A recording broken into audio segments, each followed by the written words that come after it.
Man had simply been sleeping in his bed for a month. When he woke up, he discovered he was the only person left in the world. Just as he was thinking he would have to live out his days in solitude with his dog, he spotted signs of other people, so Rem quickly drove toward that direction. Upon arriving at his destination, he got out of the car cautiously, holding his weapon. That's when he saw a black woman standing on the roof. Sarah quickly led Rem into the house. After talking with her, Rem realized she was just like him. She had been searching for survivors all along. Rem then suggested she move in with him, and Sarah immediately agreed. Later, they went to the supermarket in town. The supplies there were enough to meet their basic needs, and Sarah also found some medicine there. Then Rem excitedly announced he discovered something new. It turned out there were solar panels in the supermarket. Once outside, Rem said he was going to take those solar panels with him, because in this world, there was no longer any supply of electricity or water. As evening fell, Rem enjoyed a delicious meal for the first time. Soon after, Rem had installed half of the solar panels, and Sarah had grown some precious vegetables in the yard. As time went on, the two grew closer and closer. Before long, they had become a couple. However,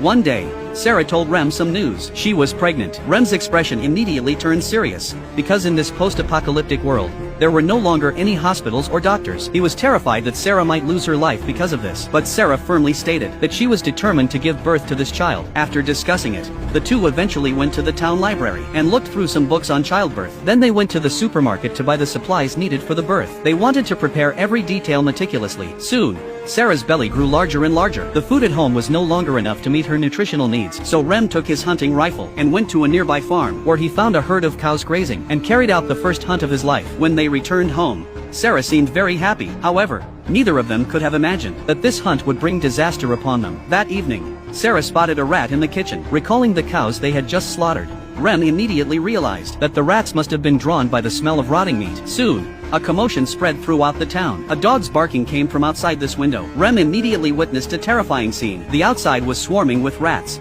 and they were running straight toward their home, so they frantically destroyed all the food in the house, even taking out the beef they hadn't eaten yet. But the rats around them kept multiplying. Seeing no other option, the two had to run back inside. Later, Rem found some tape to seal the window, but just then, the dog's agonized cries rang out from outside again. With no other choice, Rem had to rip off the tape to bring the dog inside first. However, in an instant, more than a dozen large rats rushed into the house. From then on, Rem had no choice but to beat at the rats wherever he found them. That's how he and Sarah barely made it through the night. Early the next morning, the rats outside were gone, but many cats had appeared on the streets. Rem was finally able to relax. A few months later, Sarah successfully gave birth to the first human born after the apocalypse. But soon, Sarah made a foolish mistake. She listed their home address right in the center of town. Sure enough, not long after, an uninvited guest arrived in town. Time quickly moved on to the 6th year of the virus outbreak. One day, as Rem was heading home after gathering food, he accidentally hit something on the way.